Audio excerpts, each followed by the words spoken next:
자, 우리가 지난 시간에 229쪽까지의 고기압, 저기압, 기압에 대한 내용들을 한번 소개를 해봤는데요. 질문이 없다 하니까 오늘 새로운 단원 230페이지 기단에 대해서 한번 소개를 해보도록 하겠습니다.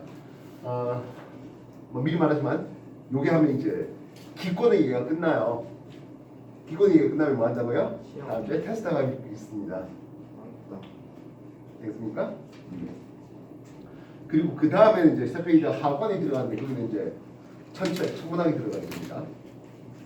진짜 재밌는 단어네요. 어려워요. 자, 먼저 기단할 때 기는 무슨 기자입니까? 하면 당연히 공기할 때 기자예요. 단자는 뭘까요? 짧을 단? 공기가 짧다? 좀 이상하잖아. 집단할 때 단이에요. 공기의 집단, 공기 덩어리.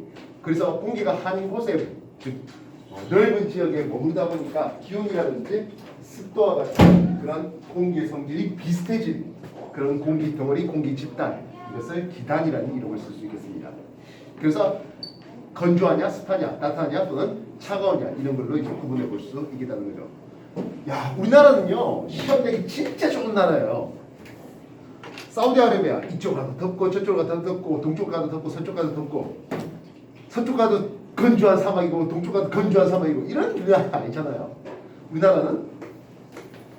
우리나라 기준 위쪽은 차가워요. 한랭하겠죠. 우리나라 기준으로 아래쪽은 온난 따뜻한 것을 볼 수 있습니다.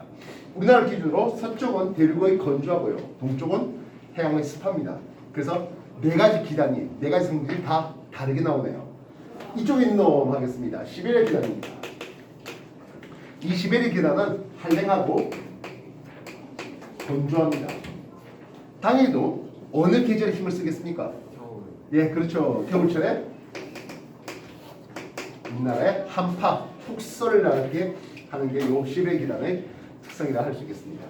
이쪽에 오츠케 기단이 있네요. 오츠케라는 바다 해자입니다. 오츠케 해. 여기는 한랭하고요. 그래도 바다다 보니까 습윤한 것을 볼 수 있습니다. 얘는 초여름에 우리한테 이제 영향을 주게 되겠습니다. 이쪽 기단은 양쯔강 기단이라는 것을 쓰는데요. 양쯔강, 야 강이니까 습할까 싶지만 아니요. 이 대륙이 건조해요. 온난 건조한 것을 볼 수 있겠고요. 요 놈은 봄과 가을의 영향을 주게 됩니다. 앞에서 고기압에 대한 게 있었습니다. 그죠? 그때는 그렇게 크게 설명하지 않았는데 이동성 고기압과 정체성 고기압이 있는데 이 두 놈은 정체성 고기압이고요. 반면 양쯔강 기단 이 놈은 이동성이라서 고기압이 왔다가 조금 있다가 저기압이 왔다가 합니다. 그러니까 봄, 가을의 날씨가 지할 맞는 게 바로 요 양쯔강 기단의 영향 때문입니다. 이놈이 문제네요. 북태평양 기단입니다. 온난을 좀 더 넘어갈 것 같습니다. 온난을 좀 더 넘어간다? 고온이라고 쓸게요.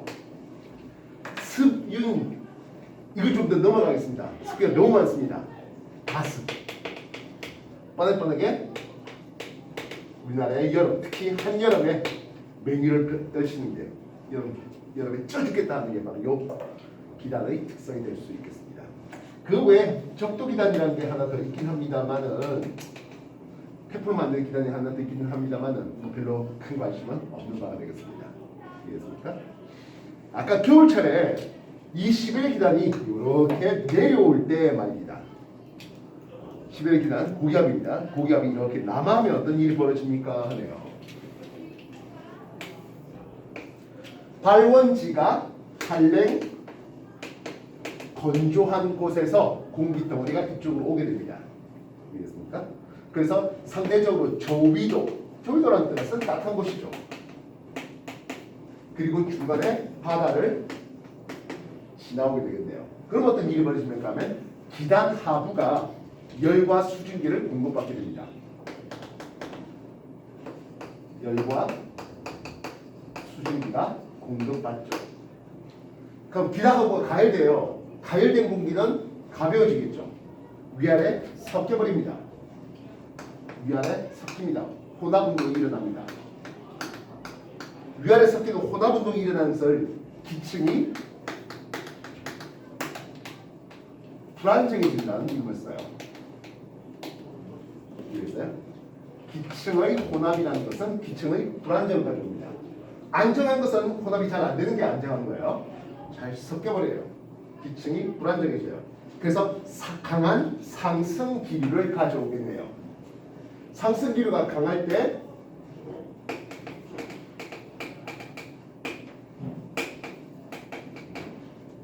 많이 들어지는 구름은 적운형 구름이 만들어집니다. 이 적운형 구름이 육지, 서해안, 울릉도 이런 데다가 눈폭탄을, 폭설을 가져오게 오는 게 시베리아 기단이 남하하는 과정입니다. 시베리아나 한랭 건조한 기단이 남하하는 과정에서 폭설을 가져옵니다. 어디에? 우리나라 서해안에. 우리나라 서해안에 겨울철 폭설을 가져오는 게 바로 이런 패턴이 되겠습니다. 이해됐습니까? 여러분들 눈 내리면 기분 좋습니까? 여기 남학생들은 앞으로 한 7, 8년 안으로 하늘에서 쓰레기가 또 떨어지는구나 하는 걸 느낄 겁니다. 뭔 얘기겠습니까? 그 쓰레기 여러분 치워야 됩니다. 뭔 말인지 알겠어요? 정리하십시오. 페이지 230쪽과 231쪽의 얘기가 되고 있습니다. 여기는 뭐 기단의 변질에 대한 내용이네요.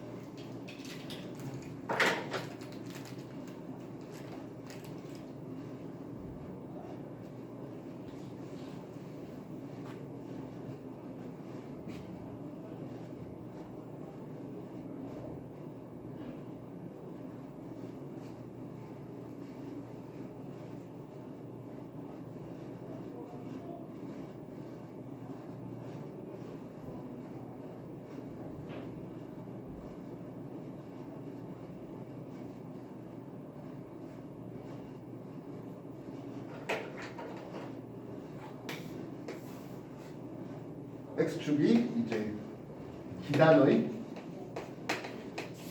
발원지에서 Y축 이동 거리를 봄에 따라서 기온은 어떻게 됩니까? 하네요.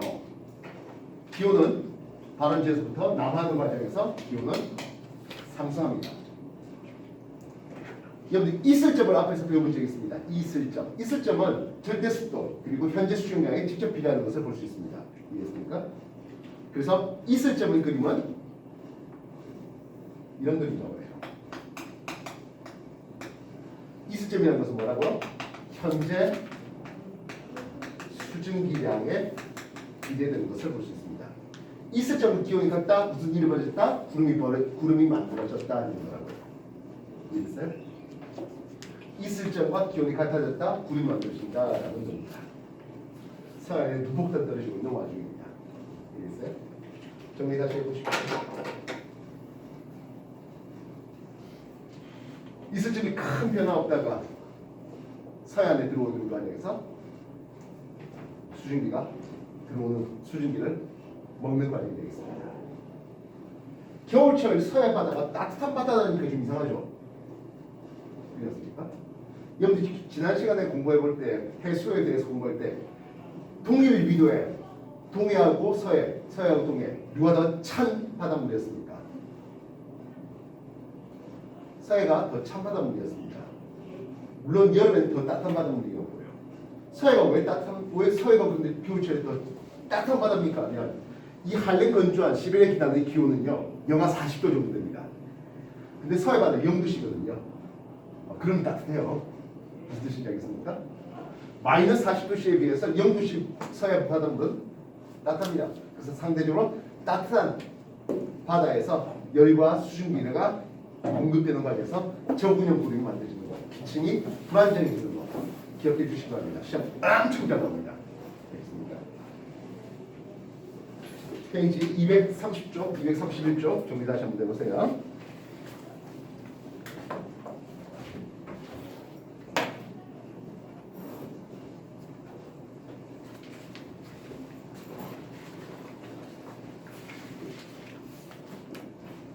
정리가 되신 분들은 238쪽에 유형익 기계 한 페이지만 하겠습니다. 238쪽 유형기기 딱 한 페이지만 하겠습니다.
예, 238쪽만 하면 됩니다.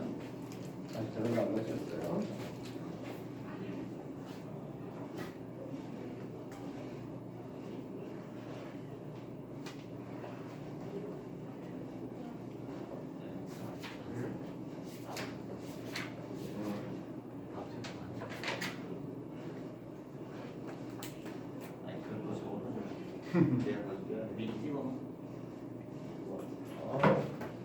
자, 238쪽 해보니까 이거 없죠? 어려운 거 있었습니까? 다른 사람들 238쪽 다 풀어봤습니까? 네. 유형기 문제 없어요? 예. 그럼 이거보다 좀 더 귀찮은 얘기를 해보겠습니다. 페이지 232쪽입니다.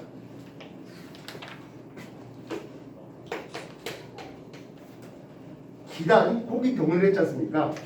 이런 공기 덩어리가 온도하고 습도가 서로 같은 공기 덩어리가 또 다른 기단과 서로 부딪히는 과정을 보겠습니다. 우리가 생각할 때 공기 잘 섞일 거라 생각하는데요.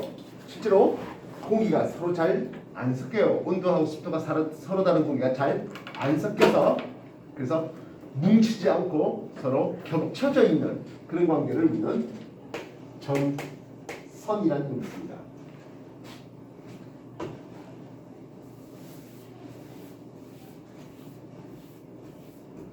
이 전선은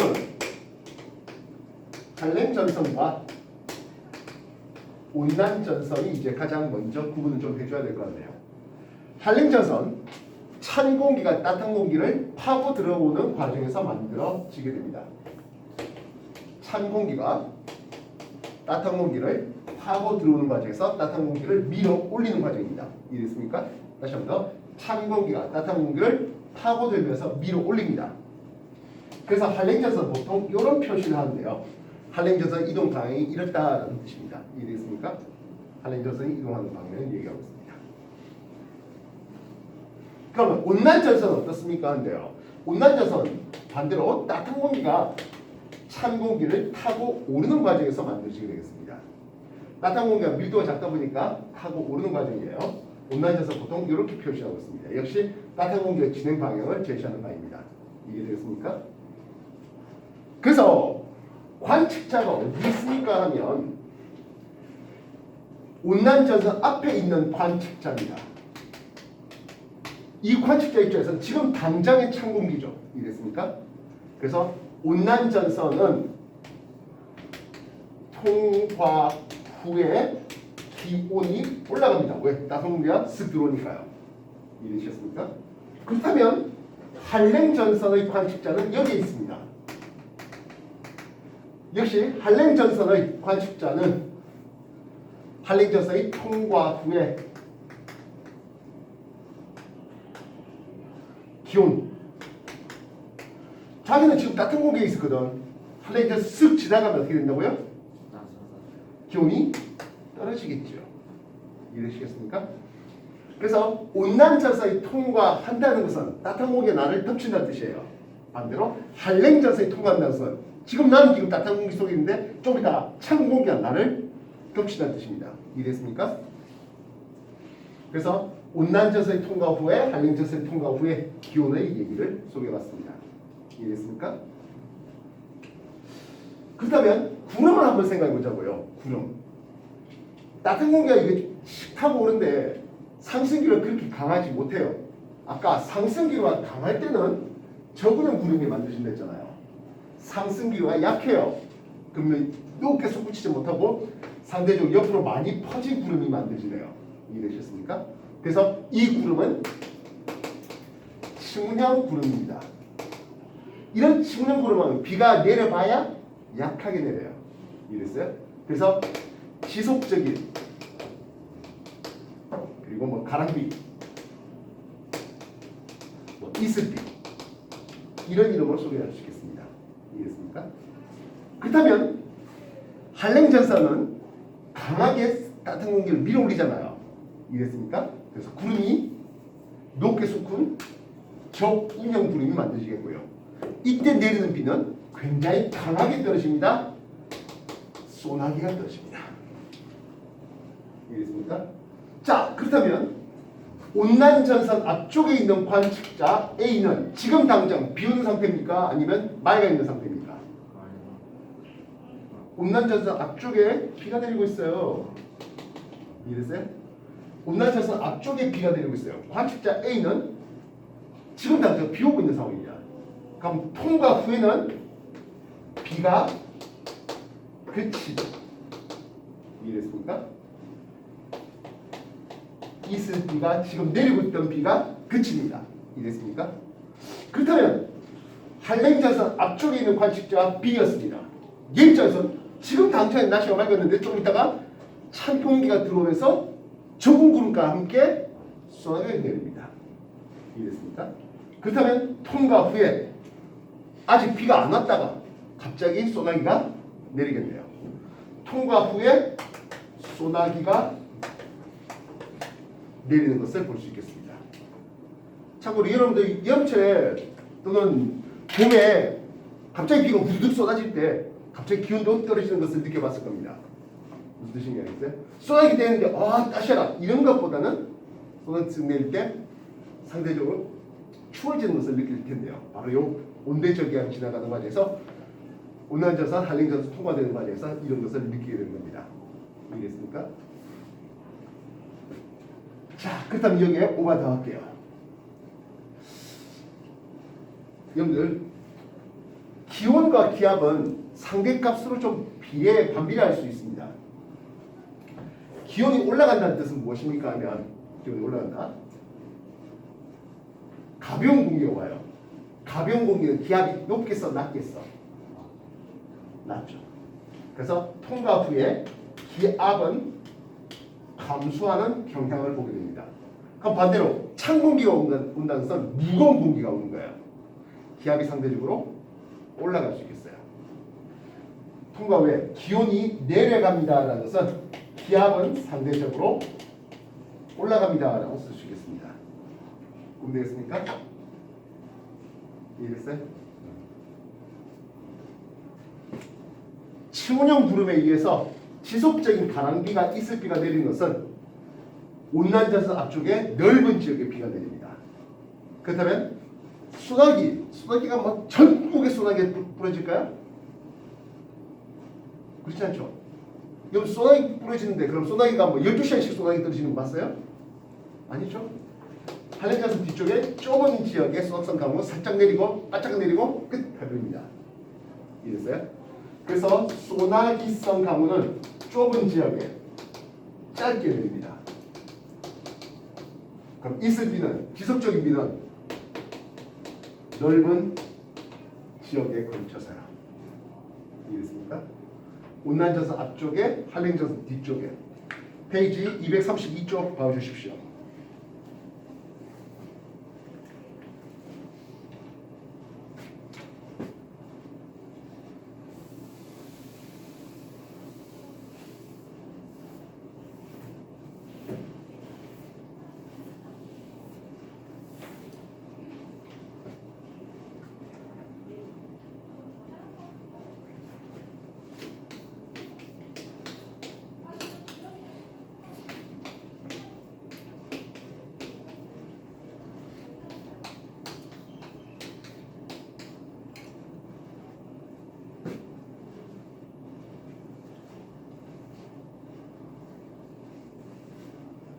(232쪽) 한랭전선 온난전선 다시 한번 다시 봐주십시오.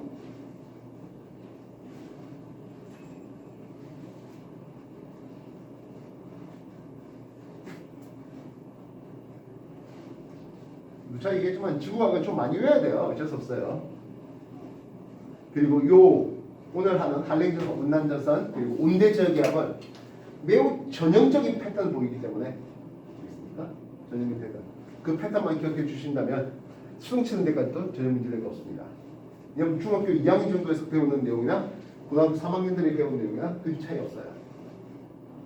고등학교 3학년 하면 한랭전선 뒤쪽에 갑자기 이슬비 내립니다. 이런 거 할까요? 그럴 리가요.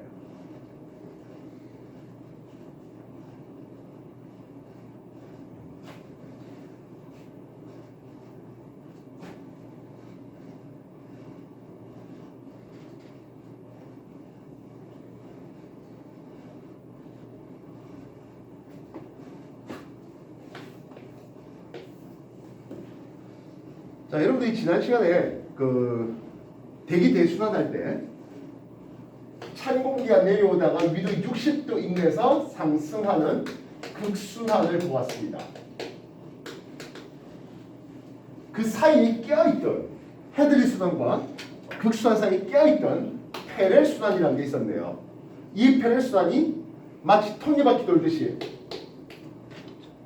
헤드리 순환을 하강기를 맞춰서 페렐 순환도 같이 하강했다가 극순환의 상승에 맞춰서 같이 상승하는 이런 페렐 순환을 본다 했습니다. 그래서 위도 60도가 무엇이었습니까 하면 여기를 한대 전선대라는 이름을 썼습니다. 기억나실까요? 상승기가 강하니까 여기가 뭐가 돼? 저기압, 저압대예요. 한대 전선대에서 찬 공기, 따뜻한 공기가 서로 부딪힙니다. 근데 꼭 60도에서 부딪힐 일은 없어요. 60도를 기준으로 위아래 20도 차이 왔다 갔다 합니다. 알겠어요? 나중에 뭐 파동 이런 이름을 쓰기도 해요. 그래서 저위도의 따뜻한 공기와 고위도의 찬 공기가 서로 부딪히네요 하겠습니다. 이해됐습니까? 이렇게 부딪힌 이 지역을 정체 전선이 생겼다 하겠습니다. 이때 정체 전선은 장마 전선은 아닙니다. 알겠습니까? 한대 전선대에서 따뜻한 공기와 찬 공기가 서로 부딪혔습니다. 알겠어요? 이때 부딪혔는데 처음부터 쉽게 섞인다고요? 그러진 않았는데요. 그러다가 힘겨루를 하는 와중에 지구 자전에 의한 전형력이라든지 이런 것들을 통해서 한 군데 이제 힘의 균형이 깨집니다. 이쪽에서 밀고 들어오면 반대쪽에서 또 밀고 올라가겠죠. 무슨 뜻인지 알겠어요? 사람들이 여러 명이 대치해 있는데 이쪽에서 와 힘의 균형이 문제면 반대로 밀려 올라간다고요. 그래서 파동이 생기는데 이게 처음에 파동이 생겼을 때는 이쪽 밀고 찬 공기가 밀고 들어오고 따뜻한 공기가 타고 오르는 이런 한랭전선 온난전선의 초기 모습이 나타나게 됩니다. 되겠습니까? 그래서 한랭전선이 밀고 들어오고 온난전선이 타고 오르는 전형적인 온대저기압 패턴이 나타나게 됩니다. 이걸 이쪽 단면을 끄면 요 그림이 나오게 되는 겁니다. 이 온대저기압의 단면을 그리면 한랭전선, 온난전선 이렇습니다. 단면을 보면 찬 공기가 따뜻한 공기를 밀어 올리는 그림이 그럼 따뜻한 공기가 찬 공기 탑을 타고 오르는 그림이 나오게 됩니다. 그룹의 형태를 볼 때 할랭 전선 뒤쪽에 좁은 지역에 저군형 구름이 온난 전선 앞쪽 넓은 지역에 옆으로 터진 식물형 구름이 전통적인 모습으로 나오게 됩니다. 여기서 잠깐이요. 여기서 잠깐이요.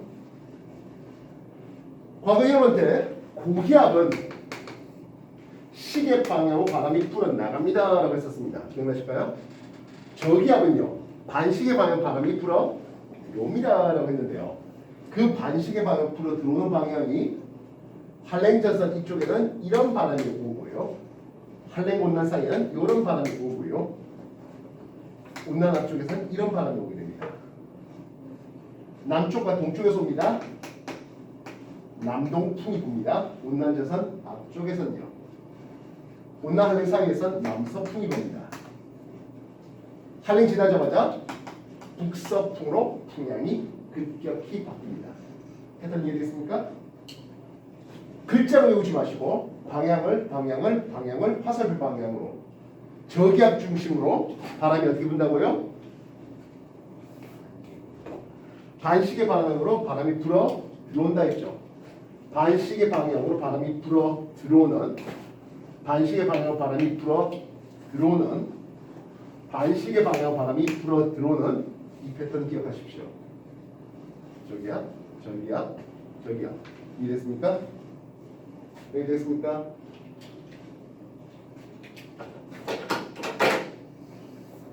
지금까지 했던 거 정리하십시오. 10분 있다가 다시 시작할게요. 뭘 이렇게 와서 조르고려. 너무 늦게 났어요.